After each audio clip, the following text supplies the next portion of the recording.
नगरोटा के को अपना एक परिवार, नगरोटा कॉन्स्टिट्यूंसी को अपना एक परिवार समझता हूँ। नगरोटा कॉन्स्टिट्यूंसी को अपना एक परिवार समझता हूँ। डेली वेज जो हैं उनको रेगुलराइज किया जाएगा। मैंने जो सियासत की उसमें ना तो ज़ात है, ना बरादरी है, ना मज़हब है। 3 महीने के अंदर अंदर हर पंचायत से 10 बच्चे जो हैं उनको नौकरी मिले। नामो निशान मिट रहा है वहाँ पे नेशनल कॉन्फ्रेंस, कांग्रेस और पीडीपी का। आज मौका मिला है हमें नगरोटा कॉन्स्टिट्यूंसी के सेवादार, जिन्हें आप सभी देवेंद्र सिंह राणा के नाम से जानते हैं। हालांकि समय बहुत कम है इनके पास, लेकिन इन्होंने हमें अपना कीमती समय दिया और हम इन्हीं के वाहन से जा रहे हैं और आज इनसे बातचीत करेंगे। और तमाम जितने भी मेरे भाई बहनों के सवाल थे कि नगरोटा कॉन्स्टिट्यूंसी से लेके आप देवेंद्र राणा साहब जी से मिलिए और हमारे लिए पूछिए कि किस तरह का वो आगे रणनीति बनाएंगे। राणा साहब का स्वागत है। धन्यवाद। राणा साहब, सबसे पहले तो हम आपका शुक्रिया अदा करेंगे कि इतना कीमती समय निकाल के आपने हमें अपना 10 मिनट दिया।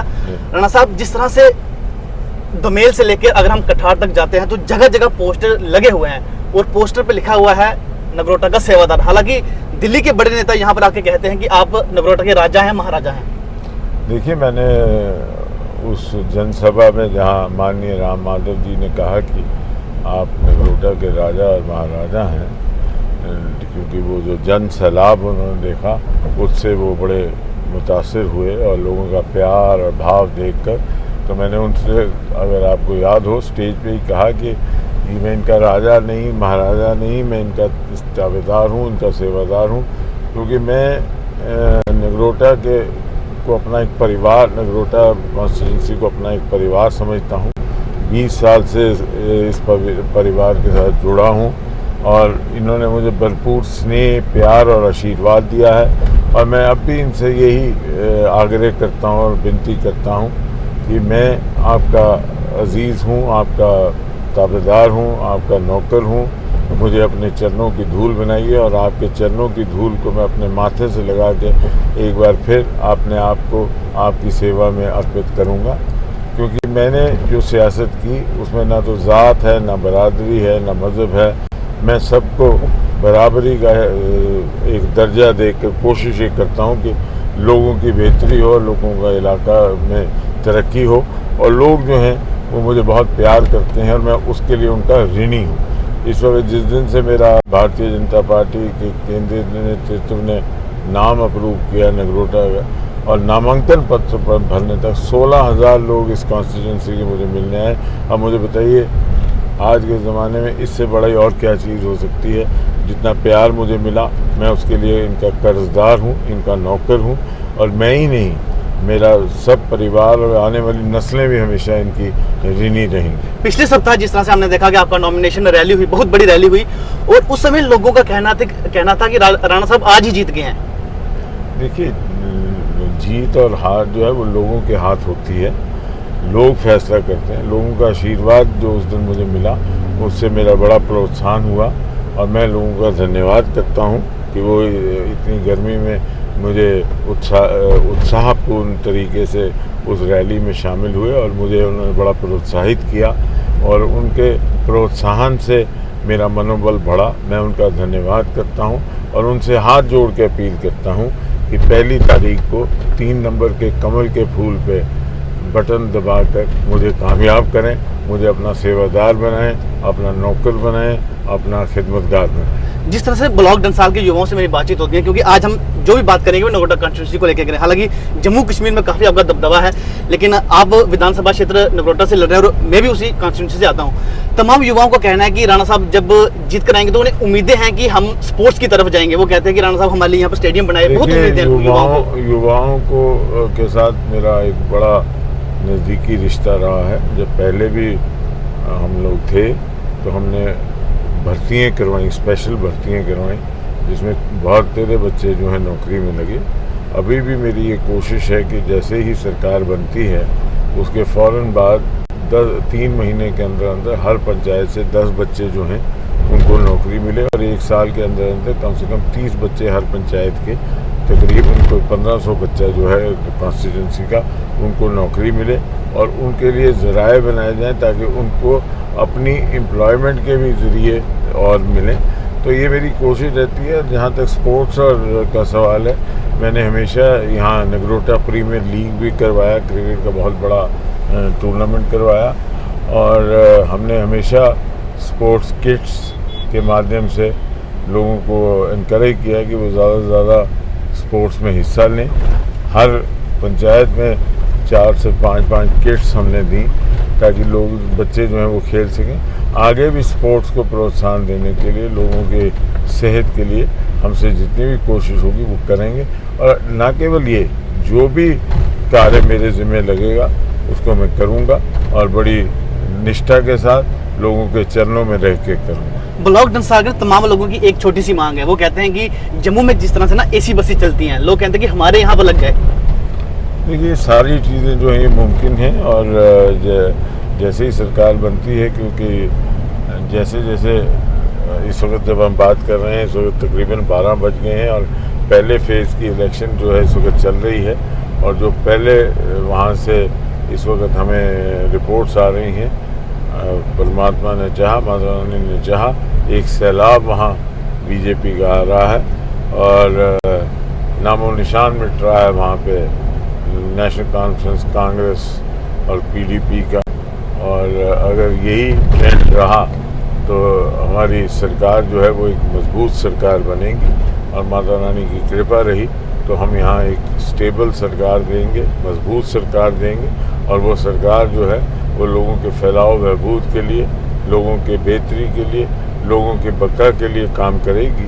और इसके लिए हम पूरी तरह से वचनबद्ध हैं और कोशिश करेंगे कि हर मसला जो इस कॉन्स्टिट्यूंसी का है, पहले भी हमने किया, सड़कों का जाल बिछा, बिजली के ट्रांसफार्मर लगे, पानी के पंप्स लगे, और इंफ्रास्ट्रक्चर एक रेवोल्यूशन आई है इस कॉन्स्टिट्यूंसी में। उसके अलावा बिना लिहाज ज़ात के या मज़हब के या पार्टी के जो भी मेरे पास आया, मैंने उसकी कोशिश की कि उसकी मैं मदद करूं, उसकी सेवा करूं, और आगे भी करता रहूंगा। और ये जैसे ई बस का आपने जिक्र किया, और चीज़ों का जिक्र किया, ये सारी चीज़ें जो हैं वक्त के साथ हो जाएंगी। आने वाले समय में ऐसा हम कह सकते हैं कि नगरोटा खूबसूरत बनेगी पूरे जम्मू कश्मीर में। आज से 20 साल पहले जब मैं काम करना शुरू हुआ तो इस कॉन्स्टिट्यूंसी में पहले तो सड़कों का जाल नहीं था, और आज अगर आप देखें 20 साल के बाद हर इलाका दूसरे इलाके से जुड़ा हुआ है। बमियाल से मथवार जुड़ा हुआ है, बमियाल से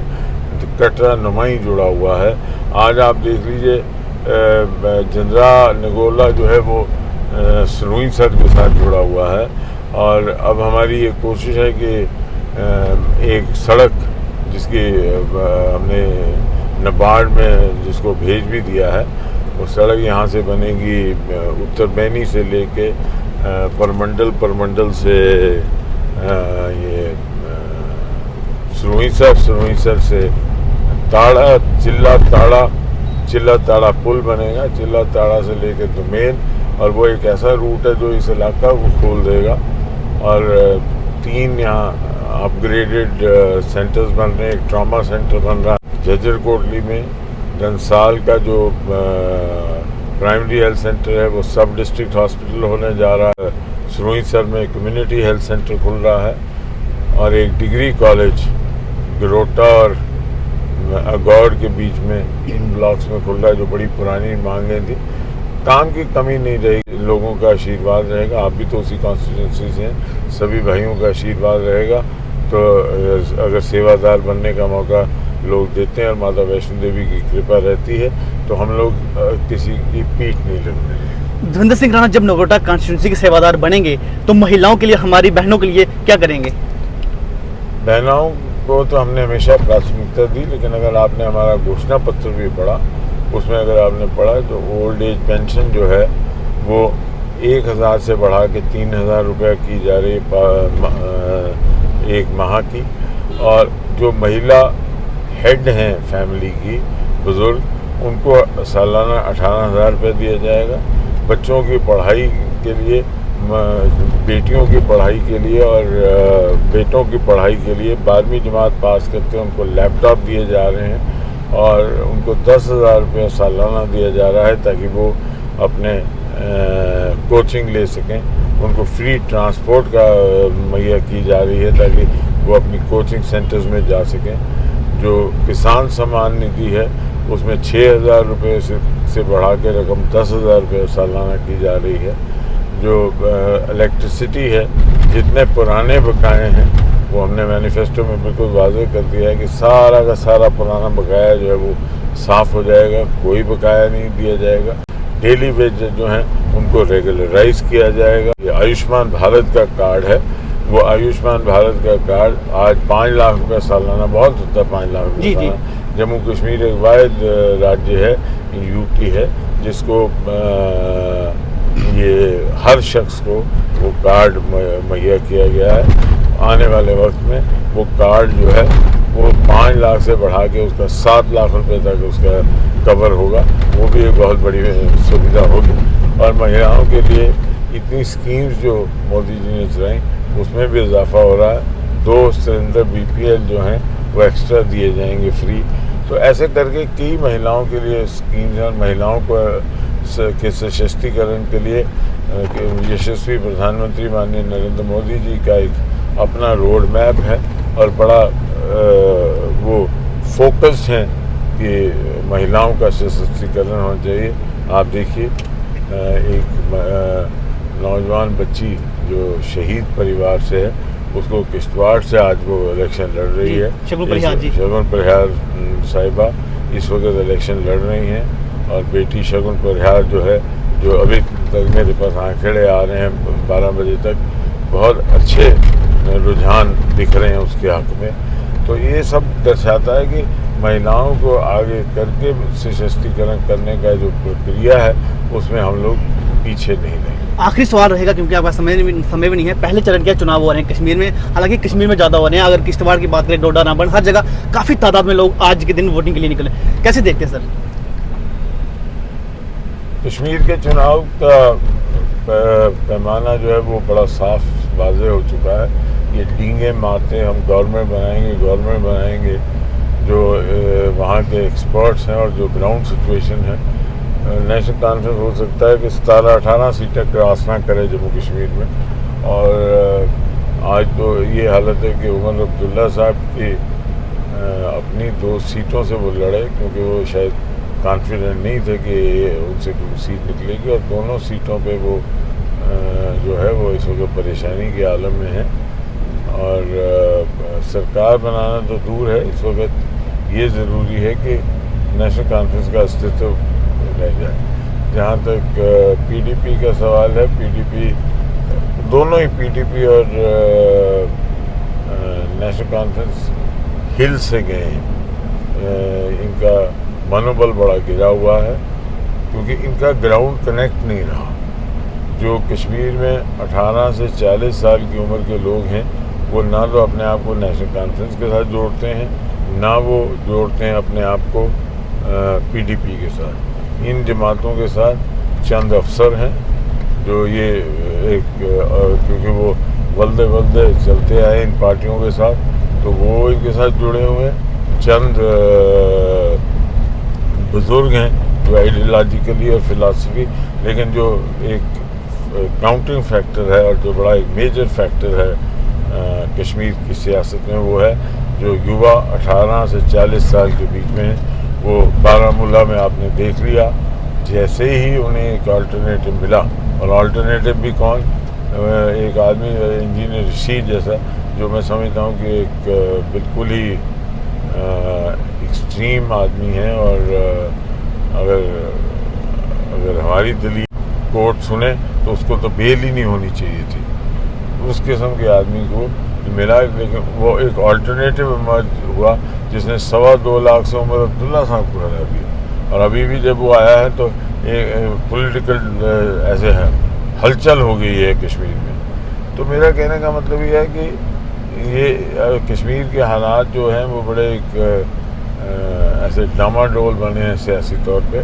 मुझे नहीं लगता कि वहाँ कोई भी पार्टी जो है, जो कश्मीर बेस्ड पार्टी है, वो 15-20 सीट से ऊपर जाएगी। तो ये थे हमारे साथ नगरोटा के सेवादार। तमाम बातें हमने इनसे जानने की कोशिश की, हालांकि इतना समय नहीं है, लेकिन एक बार फिर से कोशिश रहेगी कि द पब्लिश के प्लेटफॉर्म पर ये आएँ और तमाम बातें हम इनसे जानने की कोशिश करेंगे कि आने वाले समय में किस तरह से ये नगरोटा कॉन्स्टिट्यूंसी को देखते हैं। फिलहाल इसी इंटरव्यू के साथ आप हमें दें इजाजत। आप सभी अपना ध्यान रखें। नमस्कार, जय हिंद।